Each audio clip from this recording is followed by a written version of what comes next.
En honor al tiempo, comencemos. ¿Dudas que tengan de bonos, de algo de la clase anterior, de lo que sea?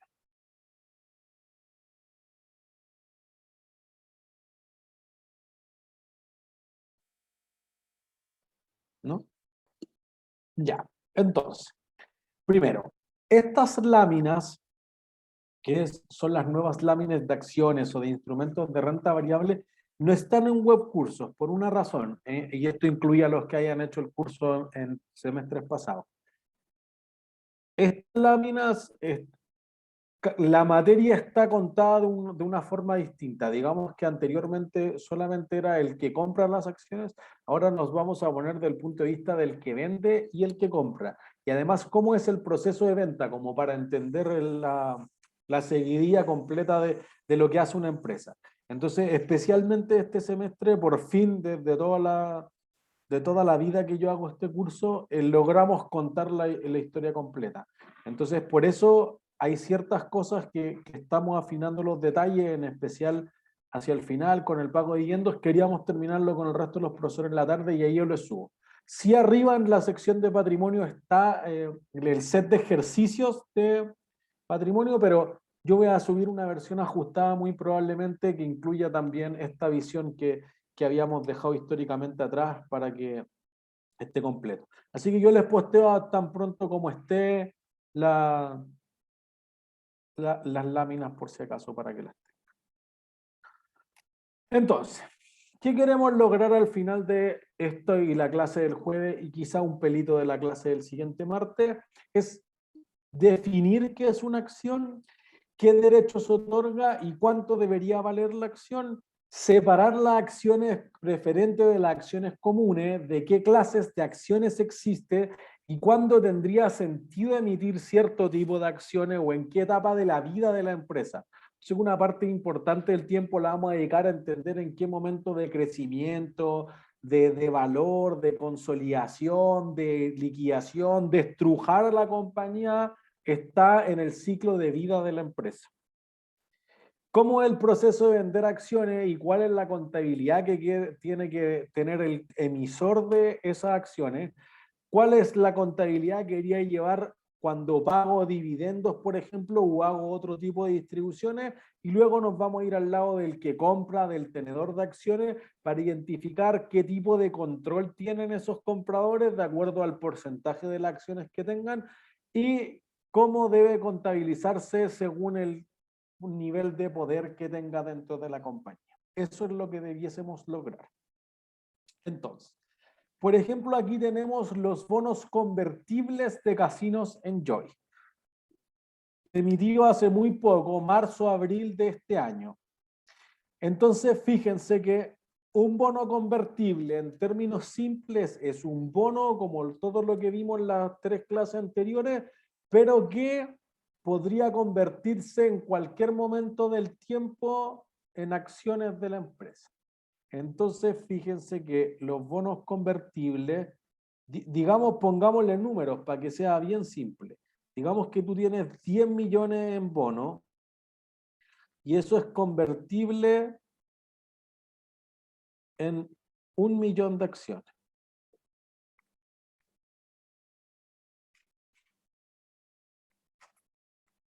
Entonces, fíjense que ustedes o podrían ser bonistas o convertir el bono que tienen en acciones de la empresa y ser accionistas. ¿En qué momento del tiempo ustedes querrían convertir las acciones? Los bonos en acciones, perdón.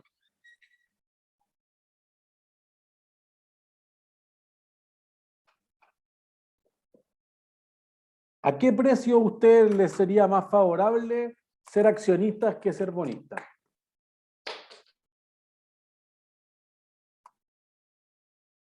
¿A alguien se le ocurre a cuánto?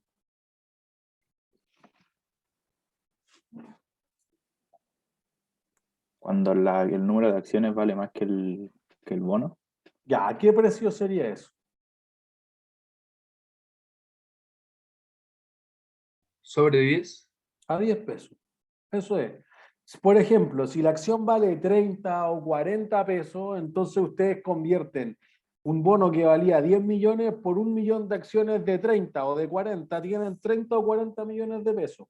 Entonces eso va a producir que a usted le sea más conveniente convertir en acciones. ¿Sí? Entonces, lo que uno va a decir fundamentalmente es que se va a tener por esa emisión de acciones o un bono, perdón, por esa emisión del bono, una posibilidad de comprar acciones. Entonces, si la acción vale en el mercado 5 pesos, ¿les convendría convertirse en accionista?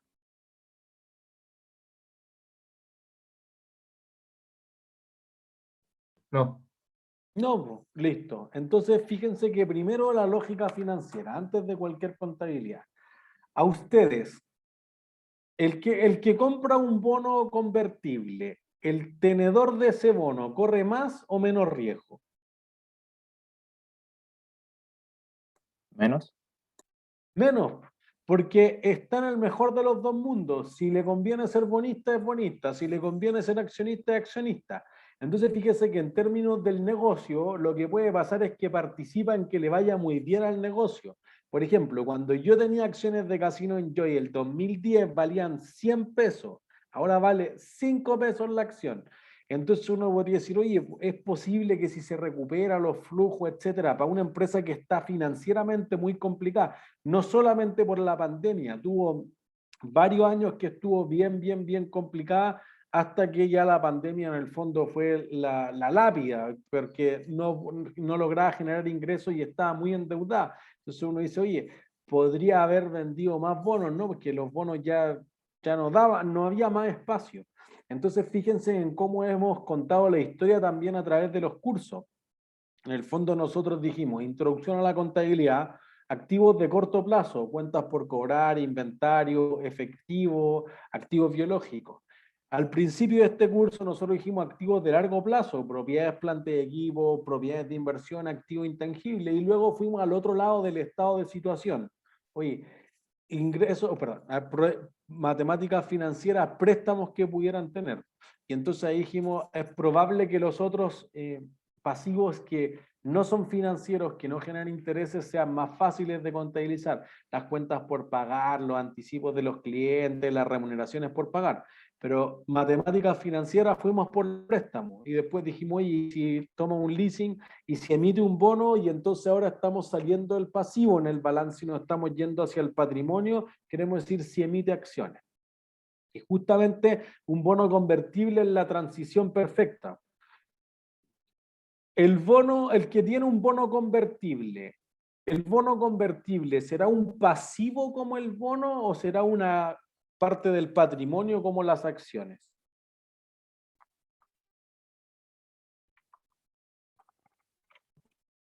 ¿Qué creen? ¿Es pasivo o es patrimonio?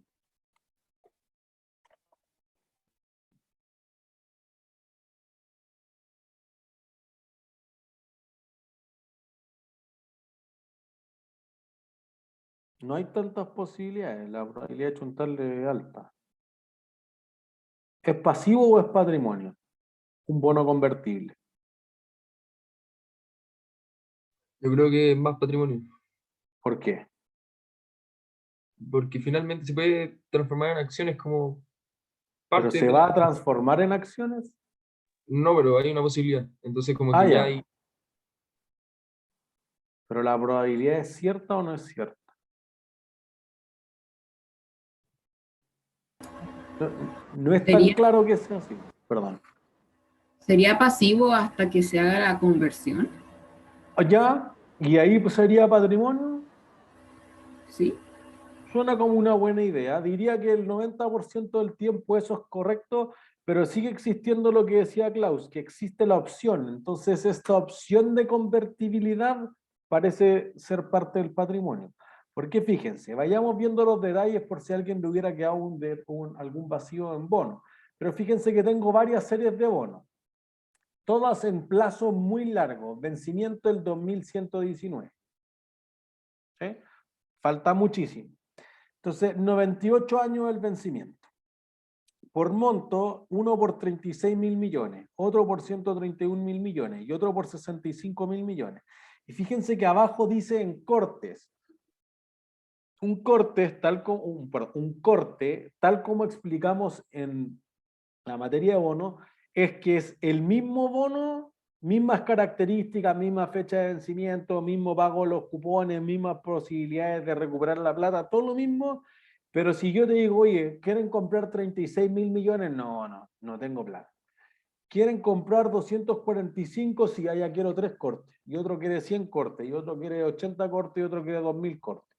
Bueno, es el mismo bono, no es que sean 2.000 millones de bonos distintos, sino que es el mismo bono, pero que está cortado literalmente para que sea más digerible por parte de los inversionistas comprar estas pequeñas fracciones. ¿Sí? Entonces, fíjense que por esa plata tú podrías convertirte en 2.416 millones de acciones. Dice que no devenga intereses. Entonces, ¿qué tipo de bono será? 0, ¿no? Cero cupón. Entonces, fíjense, yo lo corté del prospecto real que está en la Comisión del Mercado Financiero. Es un error que diga no devenga intereses, porque los bonos cero cupón no devengan intereses. Nos devengan al final.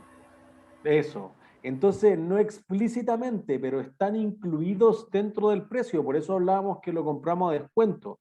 Por ende, ya decir que no devenga intereses es un error. Debería decir que no pague intereses, pero los intereses sí se van a ir devengando en la tabla de desarrollo. Y la hicimos nosotros en los ejercicios y mostramos que se va capitalizando. Entonces, está el gasto para el emisor o está el ingreso para el tenedor. Lo que pasa es que te los van a acumular todos compuestamente hacia el final, que es algo distinto a no devengar intereses.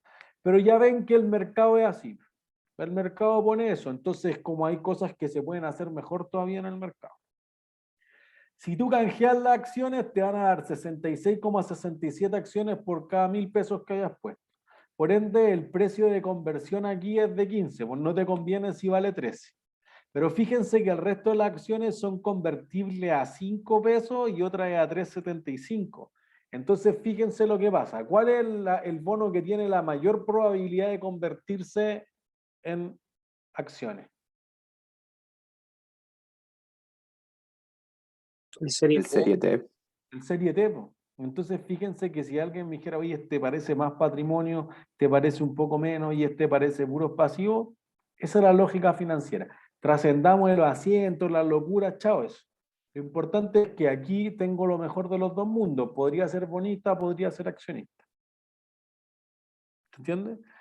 Entonces, eso va a generar una diferencia significativa, porque en el fondo es un híbrido, es como un bono con una acción todo amarrado y como que no podemos verlo claramente.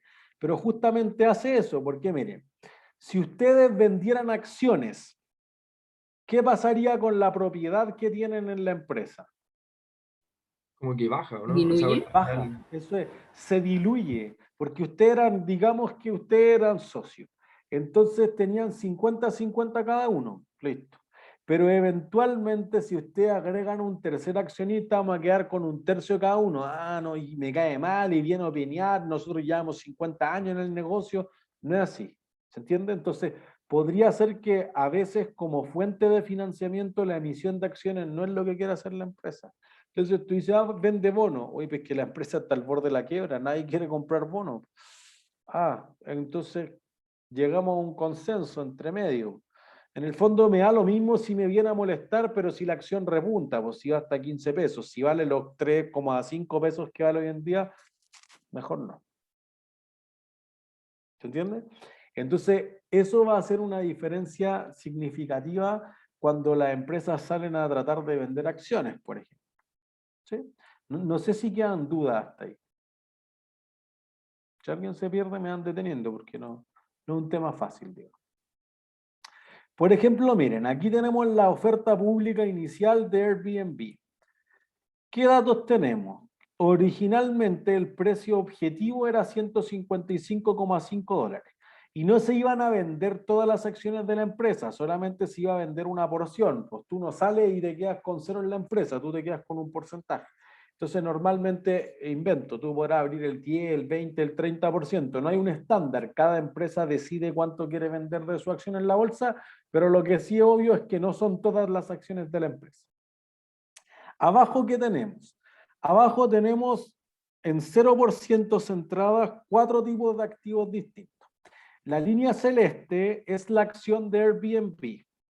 La línea naranja es el QQQ, que el QQQ es un fondo que mide cuánto hubiesen rentado la bolsa tecnológica de Estados Unidos, que es el Nasdaq. La bolsa electrónica tiende a listar mayoritariamente acciones tecnológicas. Después la línea roja es el ARK Innovation ETF. Eso significa que es uno que invierte en acciones así como de high tech o como alto potencial de crecimiento. Por ejemplo, Airbnb. Y la línea verde es el Spider. Y el Spider es un fondo que sigue lo que le ocurra al S&P 500.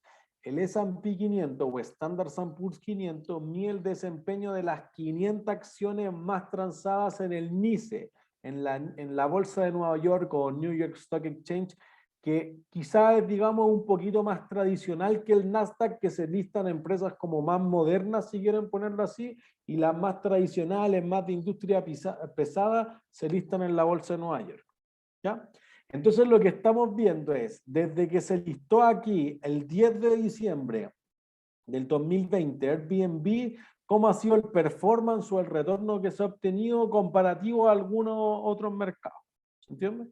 Entonces, ¿a quién es el que le ha ido mejor de todos estos 4 activos? Airbnb. Airbnb. Fíjense que ha rentado 45%. Entonces, para que se hagan una idea, porque obviamente no hay experto en acciones, pero aquí el mercado, que es lo que se habla, comillas, es el S&P 500. Ha rentado 2,49. Entonces ha rentado mucho más que el mercado. Históricamente, en toda la vida, el S&P 500 ha rentado más o menos un 7% por año. Si yo solo voy a las acciones tecnológicas, que es la línea naranja, 5%. Si va a las acciones de hiperdesarrollo más tecnológica extrema, a 10%. Entonces Airbnb como que ha superado a todas esas. Hasta ese momento, que es el 28 de enero. El IPSA, por ejemplo, que agrupa las 30 acciones más transadas en la bolsa de Santiago o en Chile, digamos, ha rentado los últimos 10 años 0%. Y quizás estoy exagerando. Negativo. Entonces, así de piñufla ha sido el mercado local en los últimos 10 años. Históricamente, desde que se tienen datos como de los años 90 principalmente, años 89 quizás, se ha rentado harto más, 13, 12%, pero últimos 10 años un desastre, 0% de rentabilidad. Entonces, para entender que Airbnb le habrá ido súper bien, y entonces, al menos en este periodo, y fíjense entonces que, ¿por qué le habrá ido bien a Airbnb?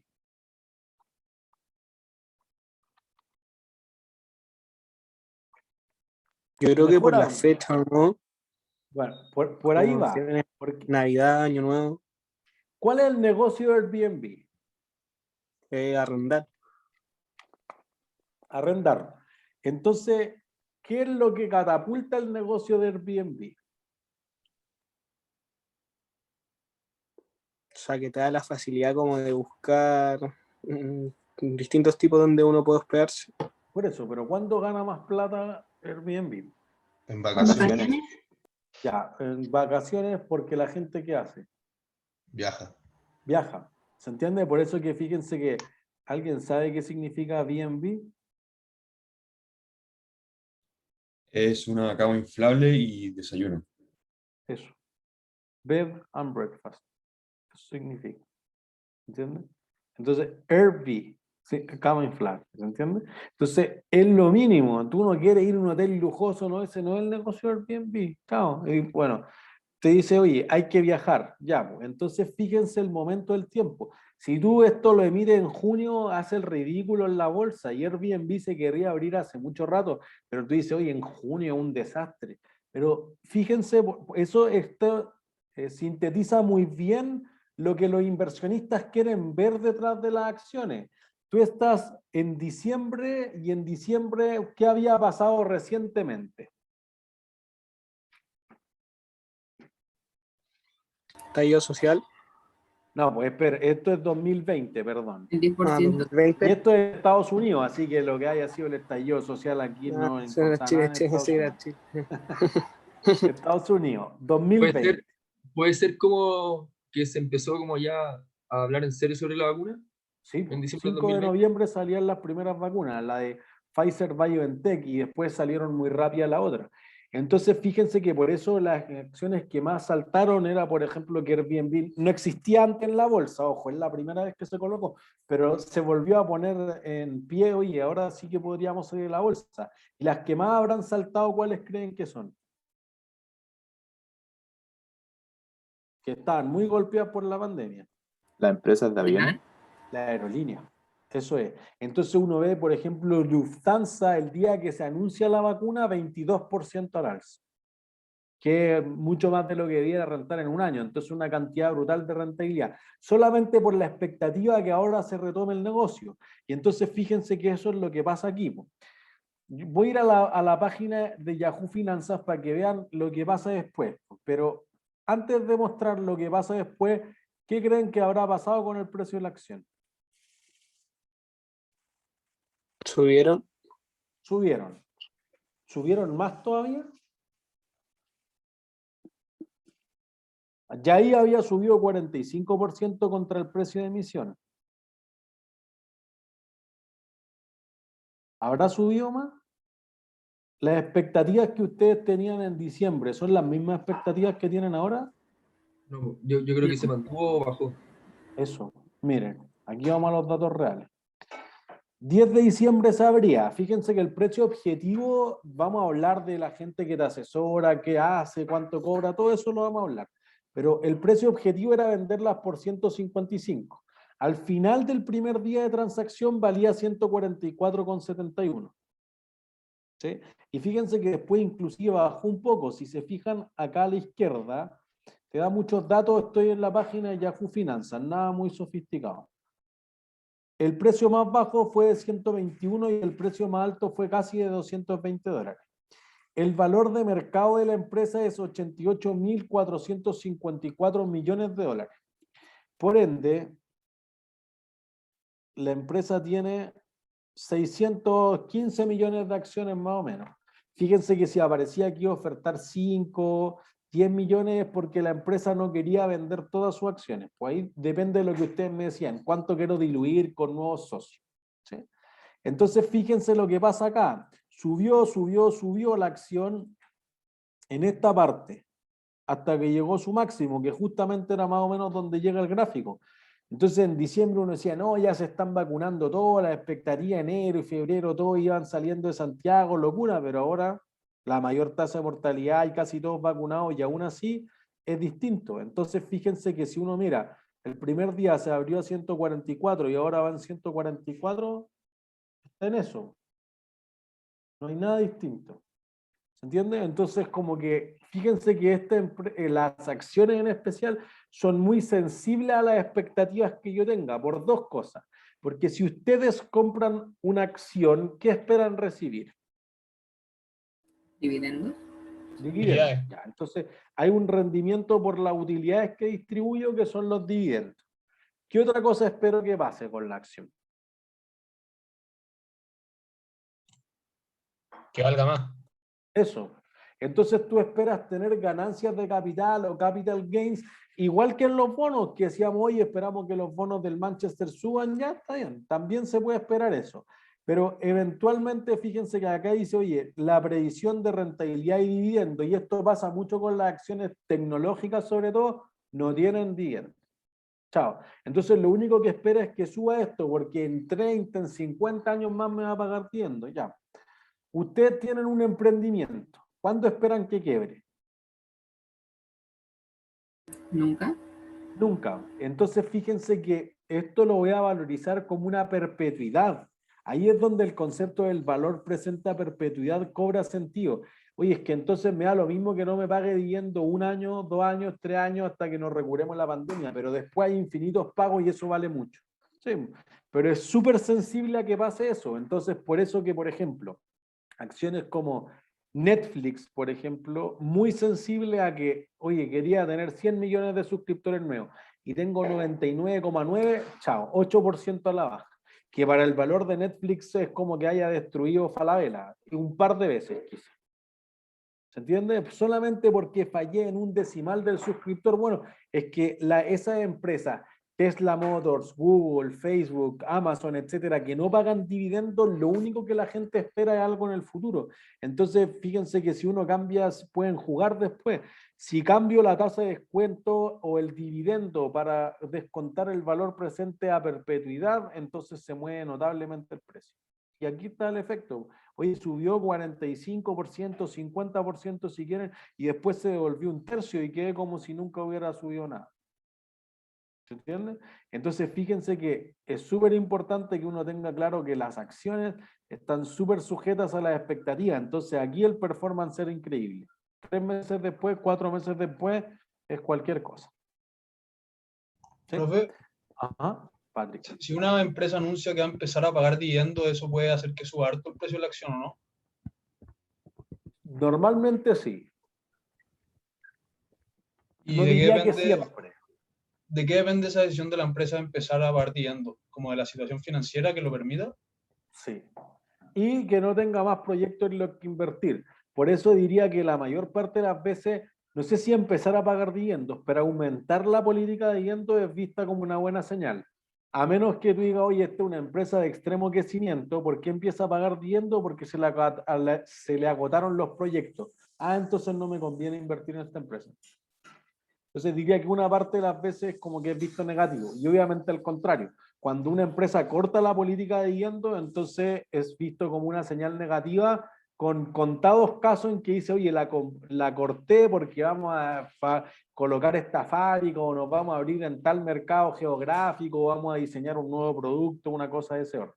¿Se entiende? Entonces, por ejemplo, ahora, si Pfizer, Pfizer no tuvo tanto impacto en el precio de la acción haber desarrollado la vacuna porque la vacuna es uno de sus múltiples productos.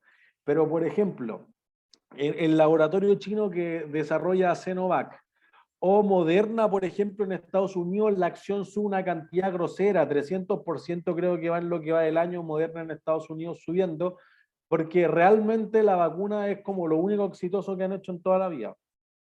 ¿Entiendes? Y ahí si quieren pueden pensarlo justamente en activo intangible. Y invertiste y seguiste todo el rato en la fase de investigación. Hasta que un día le diste desarrollo. Aquí contabilicé 100 pesos de activo intangible, pero esto vale miles de millones de dólares. Entonces ahí es cuando decíamos, oye, el costo se separa a superar todo el valor razonable. Entonces, podría ser que tú decidas cortar la política de dividendo en ese caso y eso sea leído como una buena señal. Claro, pues se tiene que invertir todo en fabricar más vacunas, tiene lógico, el mercado lo leería positivo. Pero diría que la mayoría de los casos, si aumento la política de dividendo es una señal positiva y si corto la política de dividendo es una señal negativa. Eso es lo que ocurre la mayor parte de las veces. Ya, perfecto, muchas gracias. ¿No hay de qué? Klaus. Yo tengo una duda, como al final, ¿por qué las empresas deciden como convertir estas a acciones? ¿Es como por la necesidad instantánea de necesitar flujo de caja?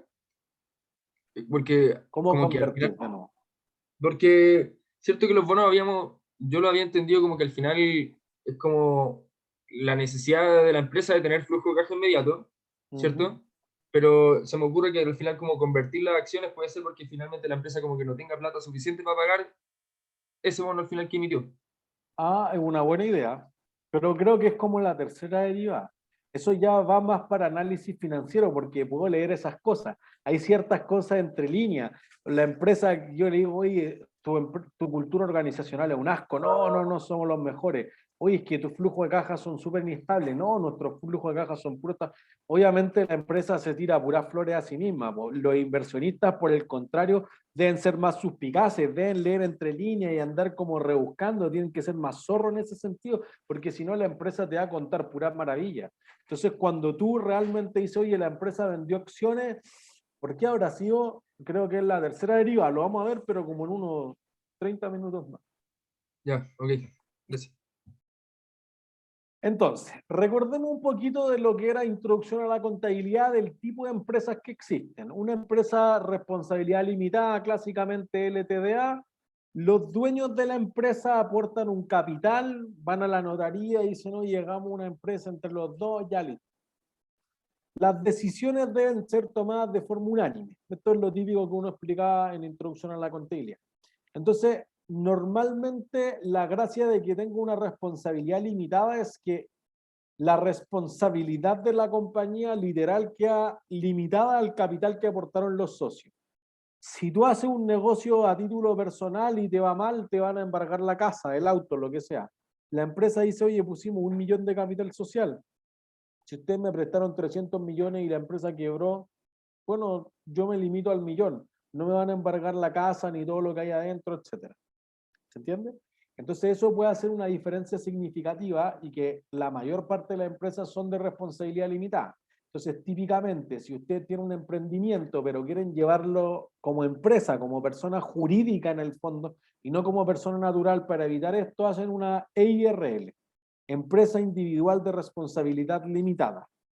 Después, cuando ya tienen más socios, lo que más se está utilizando es una sociedad por acciones, porque es más fácil de administrar que una limitada. Entonces ustedes dicen, mira, vamos a emitir 100 acciones, Klaus se va a llevar 80 y yo me voy a llevar 20. Ya listo, y ahí queda, y tratamos de hacerlo simple, nos juntamos, hablamos. Si la empresa crece más porque tiene muchos accionistas o porque tiene pocos accionistas, pero cada uno tiene un porcentaje súper bajo del total, se transforma en una sociedad anónima. Entonces la sociedad anónima tiene otras regulaciones, tiene que hacer juntas de directorio, tiene que haber un acta que tiene que ser enviado a la Comisión del Mercado Financiero, que tiene que estar notariada, y eso puede ser más complejo administrativamente. Tienen que aprobar estados financieros que estén bajo IFRS, la política de dividendos, etc. Entonces eso puede hacer compleja el llevarlo en el fondo, ¿sí? Por eso que en una sociedad anónima uno distingue de las que están abiertas, eso significa que en la bolsa están transándose sus acciones. De las sociedades anónimas que son cerradas, por ejemplo, el Metro, por ejemplo, Codelco, sus acciones no se transan en la bolsa. Eso no quiere decir que tenga un único accionista, que es el Estado en ese caso, pero podría tener 2 o 3 accionistas y seguir siendo una sociedad anónima cerrada. ¿Se entiende? Entonces las cerradas se manejan como de forma privada. A veces también, por ejemplo, algunas sociedades anónimas que eran públicas, abiertas, se vuelven privadas. Dell. Por ejemplo, Michael Dell dijo, ya me cargué de darle explicación al analista, a Wall Street, que me llamen para cuestionar mis decisiones, chao. Le compro todas las acciones que no tengo yo de mi propia compañía que formé y las saco de la bolsa. Walmart Chile privatizó lo que era DIS antes, que era todo el líder. Oye, como ahora nosotros tomamos el control, la acción deja de listarse en la bolsa de Santiago. ¿Entiendes? Esos son los menos de los casos. Nosotros diríamos los otros casos. Si tú partiste con un pequeño emprendimiento que después requirió más capital, rentó todas las tarjetas de crédito, todas las líneas de crédito y ya no se le acabó el financiamiento, va una ronda de capital, capital semilla o ángel o venture capital. Entonces te entran los inversionistas capitalistas de riesgo. Y después ya necesito 500 millones de dólares, ya no da con Venture Capital, bueno, se abre la bolsa. Esa es como la seguidilla de cómo va creciendo la empresa hasta que llega a ser muy exitosa y la termino listando en la bolsa. ¿Entiendes? Por eso que Airbnb la conocemos hace mucho, pero solo se listó en la bolsa recién. Antes no necesitaba hacer eso. Entonces, generalmente se listan en la bolsa porque tienen una necesidad de capital para seguir desarrollando otras cosas que no la puede financiar vendiendo acciones de otra forma. ¿Entiendes? En Estados Unidos, típicamente, el símil de una sociedad anónima es Inc., por Incorporated. Eso es como cuando ustedes ven Apple, Inc., ya, eso significa la sociedad anónima. En Inglaterra, por ejemplo, es muy típico que se ocupe el LLC, Limited Liability Company. Eso significa como que fuese una responsabilidad limitada, pues como que tiene limitadas los pasivos, los liabilities dentro de la compañía. ¿Entiendes? Entonces son como los tipos de sociedades que hay. Cada vez que la empresa va a vender acciones, tiene que tener una oferta pública de acciones, una OPA. y el precio que ofrezco en esa oferta pública tiene que ser igual para todos. Igual como la ley Zamudio, que yo no puedo discriminar a nadie, aquí no puedo discriminar a los accionistas. Y eso a principios de los 2000 se cambió en la ley del mercado de capitales 2, porque antes de eso, en el caso Chispa, sí había ocurrido. Oye, es que mira, te vendo las primeras 100.000 acciones a 50 pesos. Después las siguientes 800.000 acciones te las vendo en 60. Después, como ya te fuiste entusiasmando, te termino vendiendo a 500 pesos las últimas acciones. Entonces, eso implica que distintos inversionistas en algún momento del tiempo llegaron a distintos precios y ese tipo de discriminación no se debería permitir. ¿Se entiende? Entonces, ahí uno va a decir, perfecto, el mismo precio para todos los accionistas. Para eso, la empresa, ¿qué hace? Contrata un agente asesor, no sé, el Chile, la Reinvial, el BCI, el Santander, BTG Pactual, algún banco de inversión, en Estados Unidos el HSBC, JP Morgan, el Citi, Merrill Lynch, algún banco de inversión que te ayude a hacer lo mismo que en los bonos, un roadshow. Oye, quiero vender acciones de casino en Joy, tengo que ir a convencer a todos los inversionistas de por qué esto es una buena idea. Entonces ese banco de inversión te hace el prospecto, valoriza la empresa, te llena todo el papeleo legal, etcétera, y te acompaña en todo el proceso hasta colocar las acciones en el mercado. ¿Entiendes? En el caso de Chile, en la OPA que sigo, la oferta pública de acciones, tiene entre 2 y 3 fases. En una primera instancia, lo que tú haces es ofrecer a los actuales accionistas acciones, por una razón. Lo que ocurre es lo siguiente. Si ustedes eran 2 socias o socios dentro de la empresa en partes iguales, ¿cuánto tienen cada uno?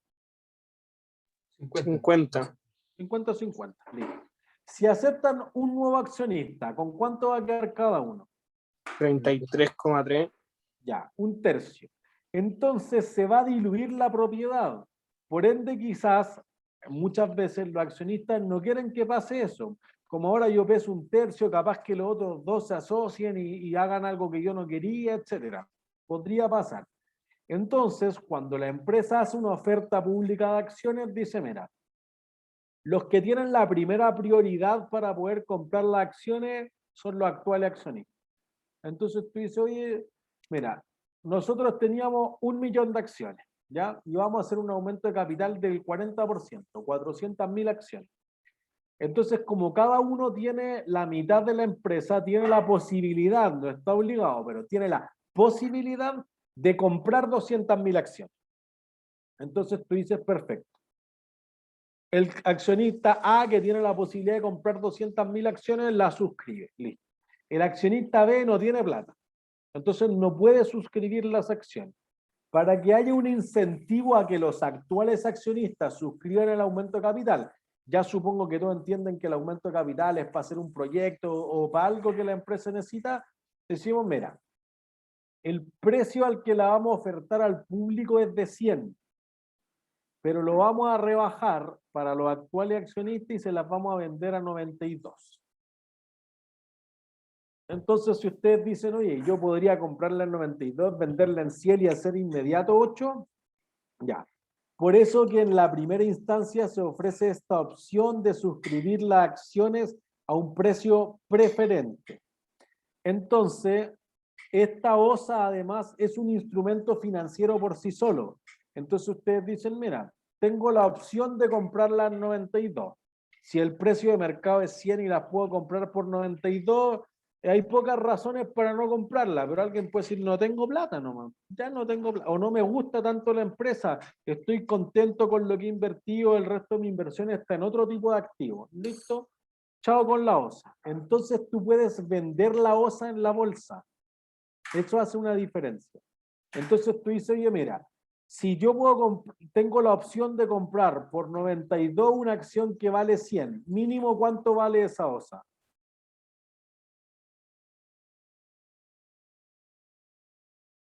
¿No? No, 8. ¿32? Eso es. 8. Porque si tú la ejerces de inmediato te gana 8. Entonces tú dices, oye, al menos vale 8. Podría valer más, pero eso es mucho más complejo. Trasciende de este curso notablemente.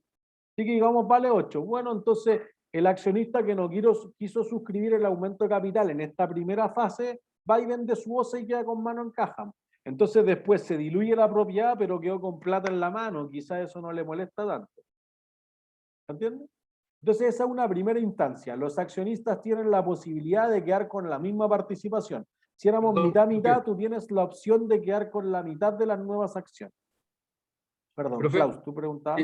es que no entendí bien. Al final, esta OSA permite que si es que se hace un aumento de capital y se venden acciones, como que los accionistas tienen prioridad para comprar, ¿cierto? Y se le permite Los como actuales accionistas, claro, eso, y a un precio un poquito más barato. tal cual. Ya, póngase que era 92, pero ¿qué Ya. pasaba con esos 8 pesos? Que no, ahí sí que no entendí que eran Ya. los 8 pesos. La OSA es un papel literal que dice, oye, tienen la opción de hacer esto. Pero si tú no quieres usar la OSA, por cualquier razón, dice, no puedo pagar 92, pues me encantaría, pero no tengo ni uno, vendes la OSA. Entonces le transfieres, me lo vende a mí. Entonces yo en una segunda etapa voy a poder usar tu OSA. Y yo te la compro por 8. Entonces tú no quisiste ejercer la opción de suscribir el aumento, pero te quedas con tu 8 pesos en mano. Eso vale algo igual. Ya, perfecto, gracias. Entonces, en esa siguiente instancia, lo que actuales accionistas pueden ampliar su patrimonio. Entonces, digamos, del millón original ampliamos un 40%, se venden 400.000.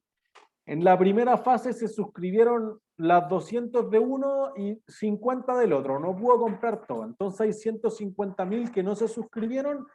Justamente en esta fase, la parte en la que los antiguos accionistas o actuales accionistas pueden aumentar su participación. Entonces voy a comprar, no me da para las 150, pero compro 120 más.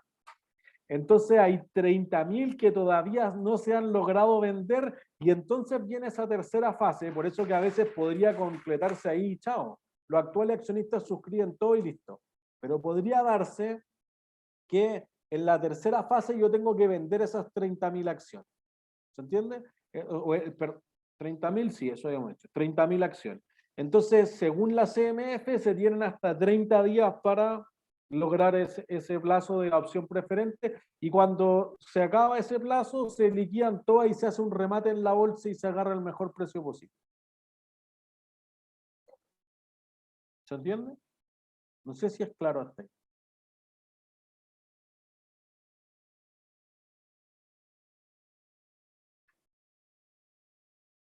¿Sí? Entonces, a ver, ¿qué puede estar? Entonces, ¿cómo hago esto? Yo contrato un banco de inversión y el banco de inversión va a hacer dos cosas. Va a decir, mira, la acción vale 100 pesos, yo voy a hacer mi mejor esfuerzo de venderla por 100 pesos, pero no te aseguro que la venda por 100 pesos. Yo voy a acompañarte en todo el proceso, etcétera, y eso te va a costar a ti el 1% de lo que recaudemos. Recaudamos 100 millones de dólares, te cuesta $1 millón. ¿Ya? Voy a hacer mi mejor esfuerzo, el best effort, pero quizás no lo logremos. Esa es la realidad. Eso es lo que más se hace en Chile. Entonces tú vas, contratas a la Rein Vial y te dice, voy a intentarlo por 100, pero si conseguimos 90, es problema tuyo, no es mi culpa. En Estados Unidos eso no es lo más normal. Lo más normal es el compromiso firme, el firm commitment. Y ahí lo que tú haces es, dices, mira, yo contraté al Citi y el Citi me aseguró que las acciones valían 100 pesos. Por lo tanto, el Citi me compró todas las acciones por 100. Después, si el Citi las puede vender por 105 o por 90, es problema de él. En ese caso, el banco de inversión se lleva mucho más riesgo, entonces no va a cobrar un 1%, va a cobrar el 2,5%, estoy inventando. Entonces, eso va a ser una diferencia significativa. Por eso que el firm commitment, en que el banco te asegura el precio, es más utilizado en Estados Unidos. En Chile somos más piñufla, esa es la realidad nomás, entonces nadie se la juega con el compromiso firme. Es lo menos utilizado, lo más utilizado es el best effort. ¿Entiendes? Entonces, cuando tú vas a hacer la oferta pública de acciones, puede haber dos efectos. Por ejemplo, la primera vez que tú sales a la bolsa, el Initial Public Offer, eso significa IPO. Tus acciones, digamos que valen 100. Piénsenlo ustedes como asesores. Ustedes me tienen que vender algo, no lo piensen como banca de inversión. Ustedes me tienen que vender un producto que son las acciones, por 100. ¿En cuánto van a ofertar las acciones si ustedes saben que el fair value es de 100?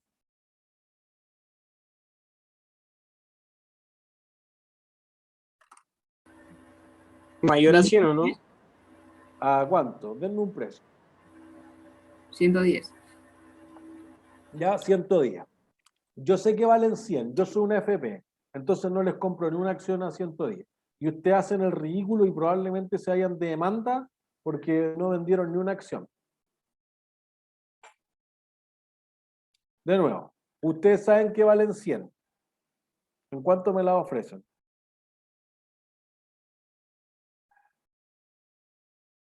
Yo también sé que valen 100.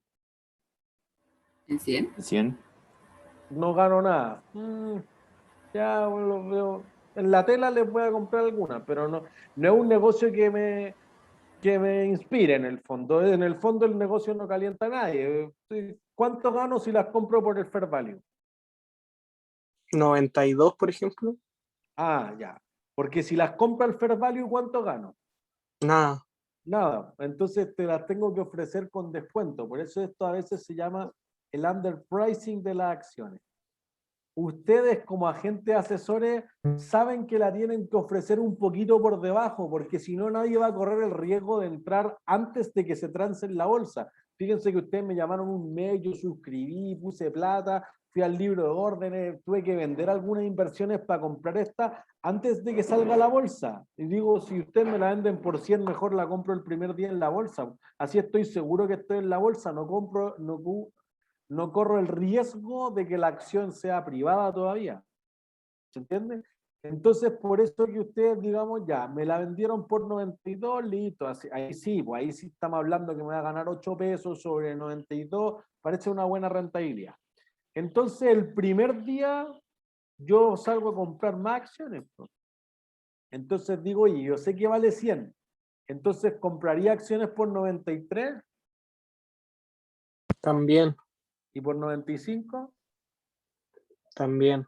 y por 99. ¿Se entiende? Entonces lo que va a pasar normalmente es que tiende a subir los primeros días. Lo vieron en Airbnb, 50% al alza. ¿Se entiende?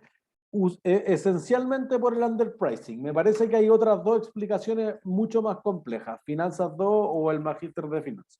No queremos ir a algo tan complejo.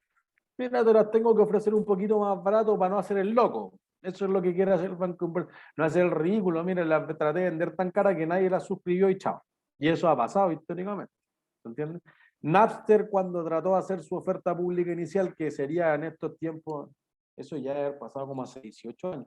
Sería como Spotify en estos tiempos, pero hace 18 años, que entonces, que todos le hacían la guerra porque era ilegal descargar los MP3, etcétera, se trató de abrir a la bolsa, le cambiaron el precio de la oferta porque el precio era casi el doble, nadie quiso comprarla casi el doble, después nunca se emitió, se vino la crisis.com y reventó la empresa y nunca más tuvo nada que hacer.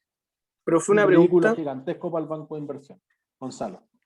Blockbuster tenía acciones Sí. y Hasta cuando el se fue a la 2010 que quiebra, quebró. quebró o alguien las compró o los accionistas ahí perdieron todo nomás. O sea, los accionistas pierden mayoritariamente todo. No, podría quedar en algunos casos, pero por ejemplo, si han visto lo que ha pasado con la acción de GameStop o de AMC, como acciones que le han hecho esta idea del pump, de cómo levantarla con Wall Street Bet y que todos compran una cantidad brutal de acciones, una de ellas fue Blockbuster, pero en realidad es Blockbuster Liquidating, que en realidad tú dices, oye, teníamos 8.000 tiendas en el mundo, me puedo demorar 10 años en vender esas 8.000 tiendas. ¿Se entiende? Más los inventarios, etcétera. Oye, entonces, la empresa que queda, que existe en la bolsa todavía, es la empresa.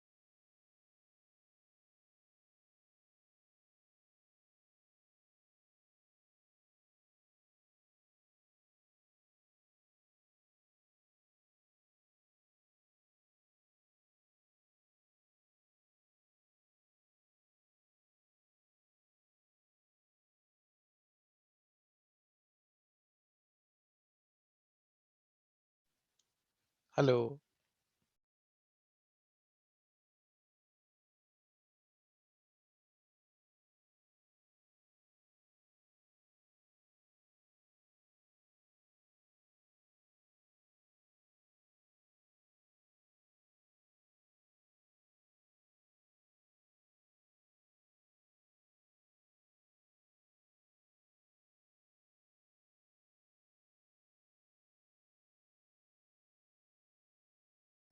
¿Aló?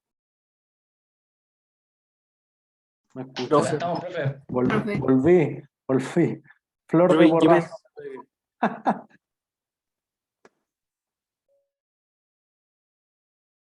Ya. ¿Me escuchan, no es cierto? ¿O me caí? Sí se escucha, profe. Ah, ya. Yo lo Gracias. escuché como cortado y después se cayó. Ya. ¿Qué alcanzaste a escuchar, Gonzalo?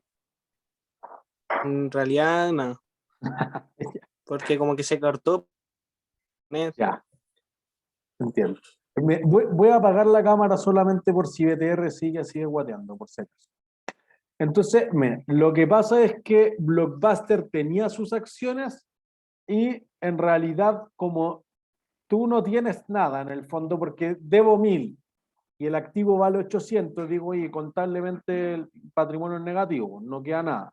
Entonces lo que podría ocurrir es que lo más probable es que los accionistas no reciban nada. Podría ser que después se vendan súper bien algunas operaciones y eso produzca que vaya a ganar algo los accionistas, pero lo más probable es que los accionistas no reciban nada. Por eso que, por ejemplo, la acción que queda en la bolsa es Blockbuster Liquidating, que es justamente la empresa que si tenía 8.000 tiendas en el mundo, se dedicó a vender estos activos, ir pagándole a los acreedores, y eso puede tomar mucho, 10 años desde la quiebra de Blockbuster. Entonces, eso es lo que queda, y creo que la única tienda que le queda físicamente es un Blockbuster en Oregon. Entonces, eso podría pasar que el accionista le quede algo, pero lo más probable es que no le quede nada.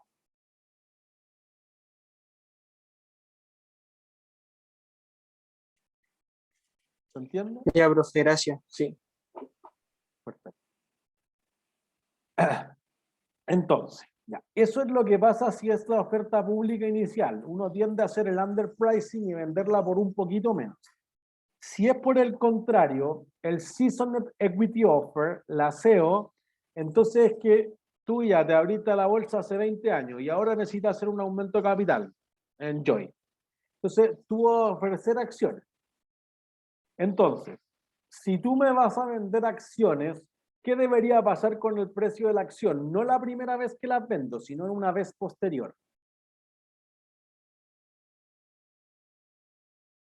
¿Debería subir o debería bajar? Bajar, Bajar, ¿por qué? hay más. Y Listo, es una buena razón. Se diluye entre todos. Es la misma torta, pero la estamos dividiendo entre más accionistas. Entonces eso produce que sea cada una valga menos. Primera razón. Segunda razón es la siguiente. ¿Por qué vendo acciones? ¿Por qué no vendí bonos?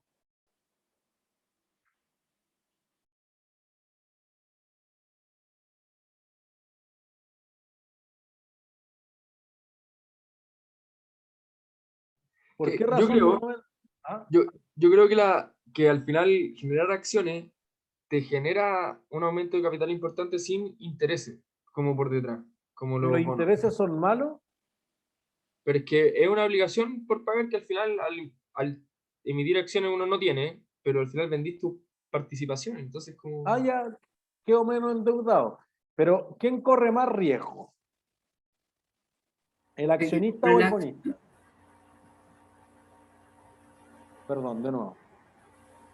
Ah, o sea, corre más riesgo el que emite un bono porque al final la promesa de pago no varía según sus flujos de caja, ¿no? O entonces corre menos riesgo, porque no varía. La acción, como verán, puede subir 50% y 3 meses después caer 33%. El Sí, bono, pero vimos, estaba oye, hablando del puede punto de vista bajar, de una pero no. empresa. Perdón, ¿qué cosa? Que estaba hablando del punto de vista de una empresa, que para una empresa es mejor las acciones en ese sentido que un bono. Porque no queda comprometido, no queda amarrado al pasivo. Piensen que el pasivo es la obligación. Y es cierto. Pero desde el punto de vista del accionista, tú dices, oye, el bono era la razón obvia. Por ejemplo, porque genera un gasto por intereses. Si tengo más gastos, ¿qué baja?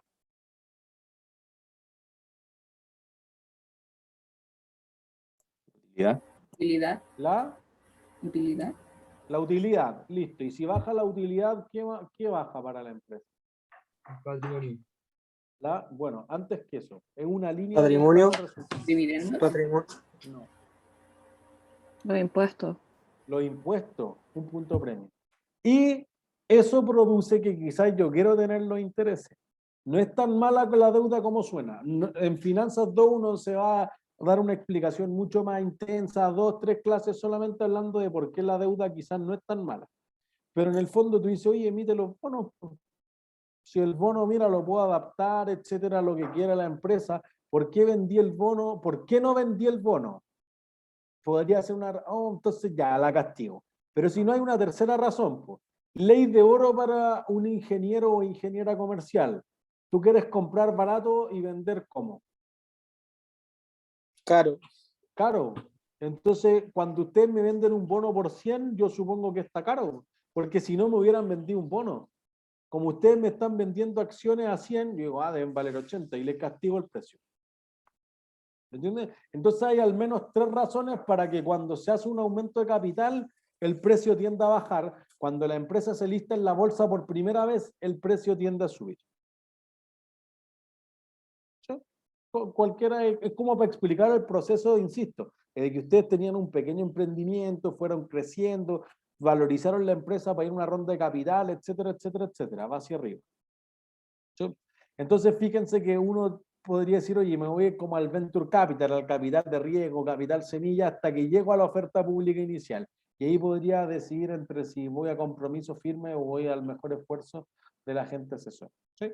Nosotros revisamos el Airbnb, pero podrían ir también, si quieren, después cuando yo les suba la clase, a Coinbase Pro, que es el mayor exchange de Estados Unidos de criptomonedas, el tercero en el mundo, y que se abrió a la bolsa hace muy poco y que tuvo notablemente harto éxito al principio, porque era el primer momento en el que una empresa del tipo digital, cripto, llegaba a un mercado comillas tradicional, que era la bolsa de valores en el fondo, en ese caso el Nasdaq, la bolsa electrónica.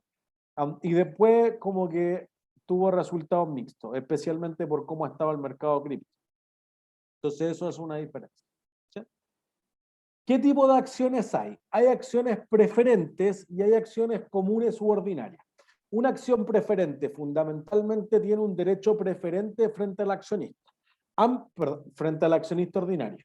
Ambas son accionistas, por lo tanto tienen un derecho que es, después de que pague todos los pasivos, me quedan la acción.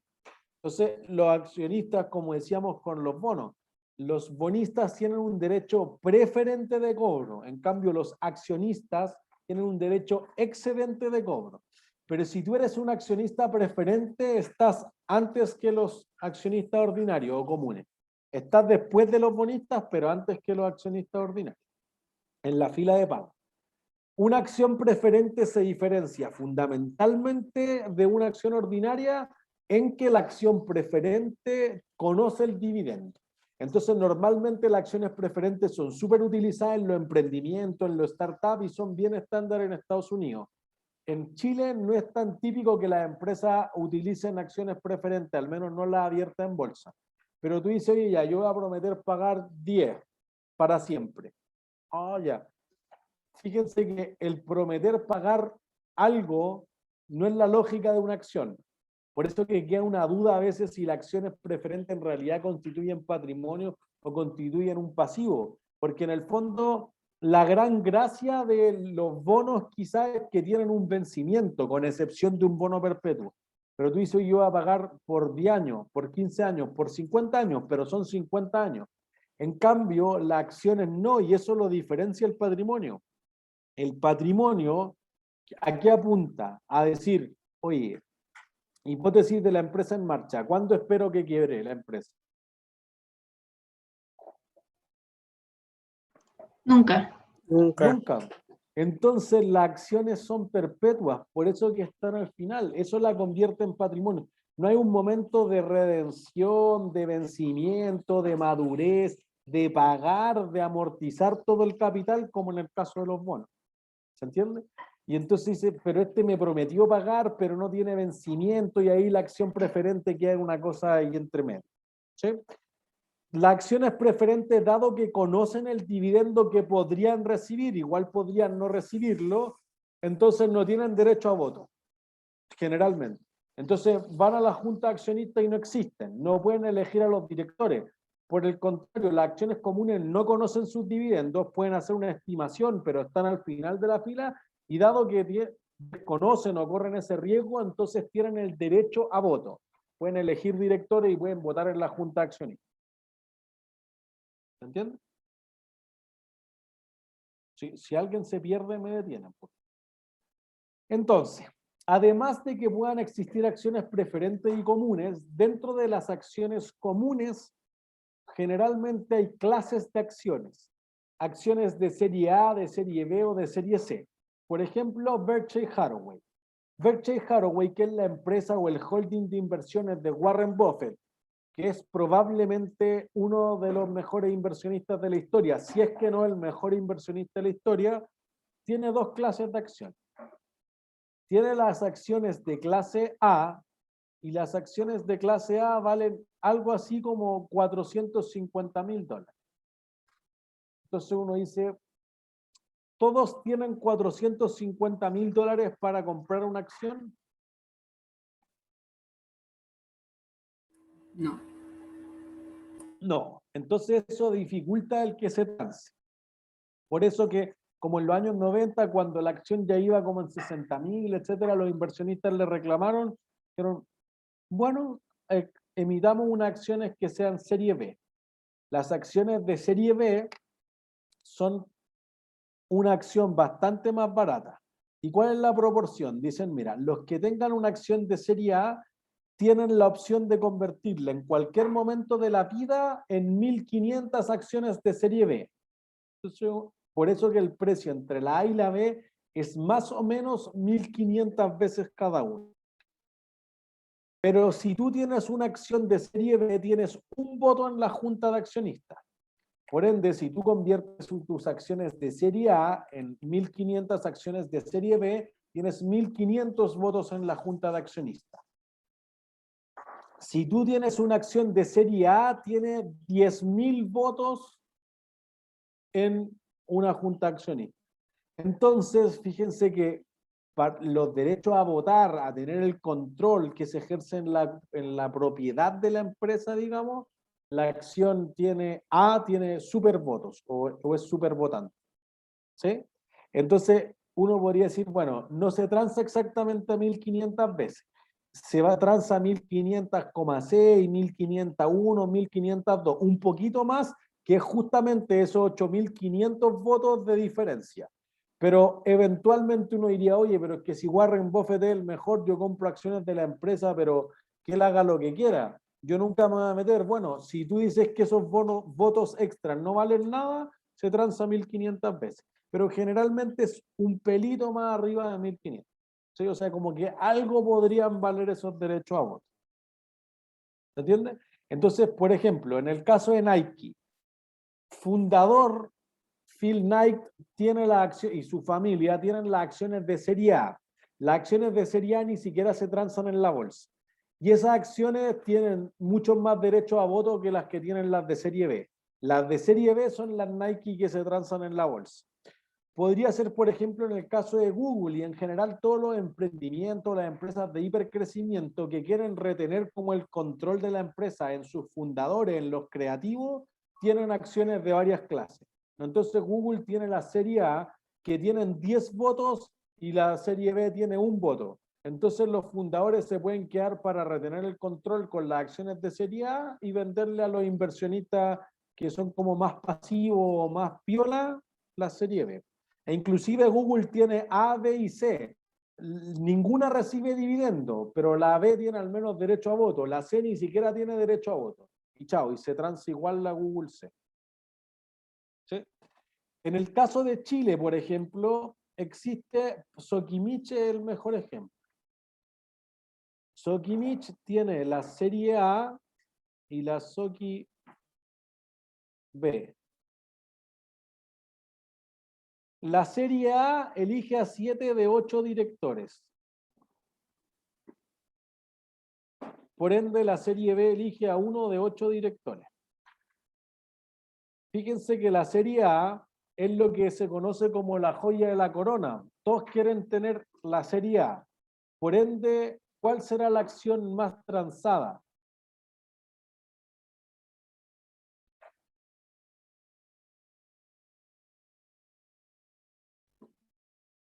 ¿La A o la B? ¿Cuál es la acción más transada de todas? ¿La B? La B. Esa es la realidad. Entonces, uno dice, mira, si yo compro la A, me va a ser mucho más complejo deshacerme, es menos líquida, pero podría tomar el control. Entonces hay como un trade-off. Si tú eres una FP, digo, oye, yo compro el 0,5% de las acciones, no me conviene estar en la serie A, que es más compleja de vender si la quisiera vender, pero que elige a pocos directores, sí, pues, pero no quiero elegir directores. Entonces algunos quieren tener instrumentos que sean más fáciles de vender, acciones de serie A, y otros quieren influir en las políticas de cómo explotar el litio, el potasio, etcétera, y compro las de serie A. ¿Se entiende? En ambos casos, sean acciones preferentes o comunes de serie A, de serie B, de serie C, de lo que sea, todas tienen un derecho residual o excedente sobre el patrimonio. Entonces, acuérdense, la definición básica de patrimonio es que justamente lo que quede de los activos después de haber pagado todos los pasivos. ¿Sí? ¿Dudas hasta ahí? Profesor, yo tengo una duda. Uh-huh. ¿La empresa elige como que la serie A o serie B es más importante? Por ejemplo, en Sokimich podría ser que la serie B sea la de que elija 7 o 8 lectores. ¿Sí? ¿Sí? Ah, Tal ya. cual. Eso cada empresa lo pone en sus propios estatutos. Entonces, no diría que es una política mundial. Por eso la serie A y B de Berkshire Hathaway es distinta a la de Nike, que es distinta a la de Sokimich, y podría ser distinta a la de Coca-Cola Andina, por ejemplo, o en Bono. Ya, perfecto, gracias. Entonces, hay ciertas cosas que clarificar. Por ejemplo, equity tiene una pésima traducción como capital contable. Es un desastre eso. Y a veces el capital que recibe la sociedad, y con esto vamos a terminar, se tiende a confundir. Porque, por ejemplo, algunas veces dice, oye, ¿cuánto capital tiene la empresa? No, tiene 10 millones. Ah, se refiere a cuánto efectivo, cuánta caja tiene disponible.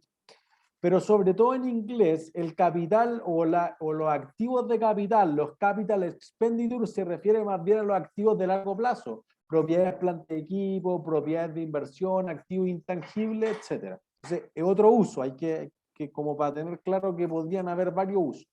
En algunas veces, sobre todo en finanzas, se ocupa el concepto del Weighted Average Cost of Capital, el WACC.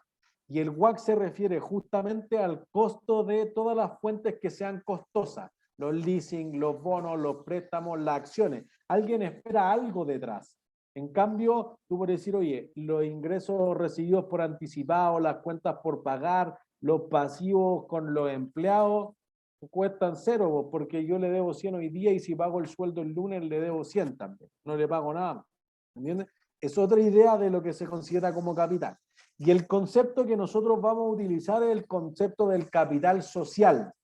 Por eso que capital contable es una mala traducción, porque el patrimonio, el equity, puede tener el capital social, pero también podría tener las utilidades o las pérdidas retenidas y las reservas. Entonces, esa idea es que el capital social es una de las cuentas que constituye el patrimonio, no todas. ¿Sí? ¿Dudas?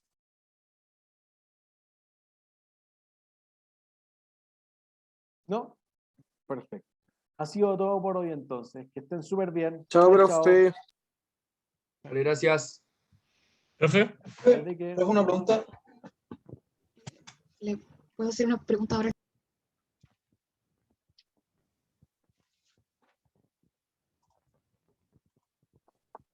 Una consulta, profe. Patrick. Que usted dijo que cuando una empresa corta la política de dividendos, por ejemplo, suele ser para financiarse para un proyecto futuro, ¿no? Como por ejemplo hacer una innovación, algo así, podría ser.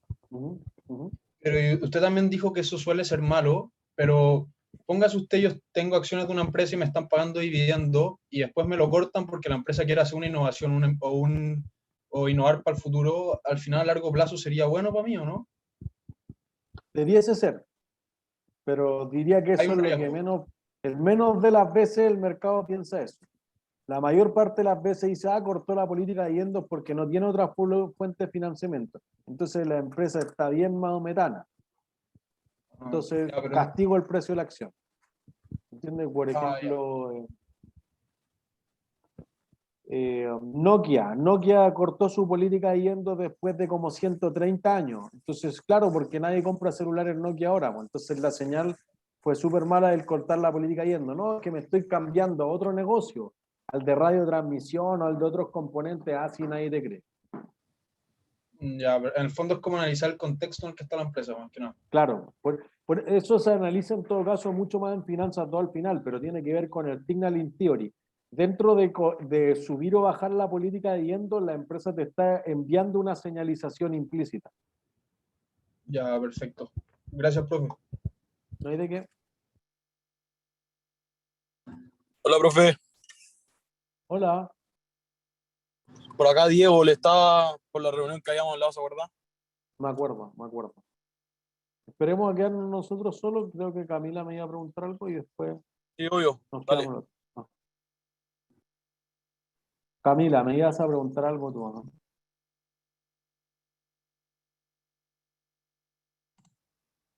Si no, puedo ir yo. Si Camila no.